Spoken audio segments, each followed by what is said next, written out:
Go to the breaking news in southern Indiana. Indiana State Police troopers are on scene of an officer-involved shooting. This was on Liam Noble Circle in Sellersburg. We've got Jim, who is live for us in Sellersburg right now. Control room, I believe. Do we have Jim available? Okay, there he is. Jim, you were there. We didn't see you the first time we covered this story because we went straight to Sergeant Holes.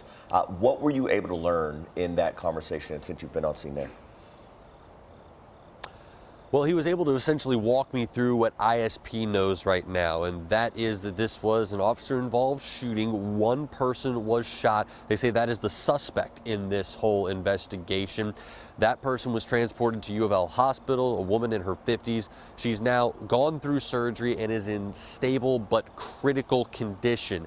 The current update, ISP crime scene units, detectives, they are still on scene. They are still operating in and around that garage area that you see behind me. That's where they're focusing the investigation at this point, because that is where SWAT units made entry into this house. Let's back up and start from the beginning, though. 10 o'clock last night, we're told that shots were fired in and around this neighborhood coming from that home. A neighbor called 911. We're told at the time there was that 50-year-old woman, the suspect, and then a teenage daughter inside that home. Once those shots were fired, we're told the teenager was able to get out of the house. She was not harmed. Police showed up, and that's when we're told the suspect closed the garage door, locked the doors, and barricaded herself inside that home. ISP arrived on scene along with SWAT. Negotiators were here as well, trying to talk to her, trying to get her to come out of the home. And this carried on for the better part of 4 hours, these negotiations. Sergeant Knowles actually spoke on this a little bit earlier and kind of gave a little bit more detail about what those negotiations looked like. Again, we believe alcohol was probably involved in this situation based on demeanor and what was being said. So not a lot of back and forth, just trying to get her to communicate and come out. She was not receptive to that information, made comments that she wasn't going to come out of the residence. So we're thankful that it didn't end worse. It could have ended worse.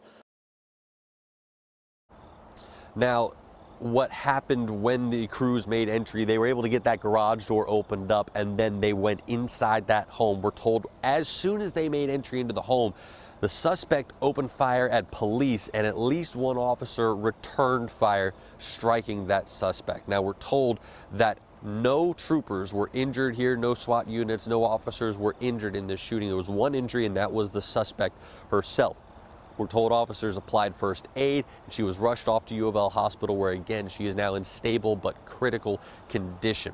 We do know that ISP detectives are going to be on scene throughout the rest of this early morning hours and into the daylight as well to conduct the investigation. We've been told that charges and names will not be released right away. It could take a couple of days before that kind of information comes out.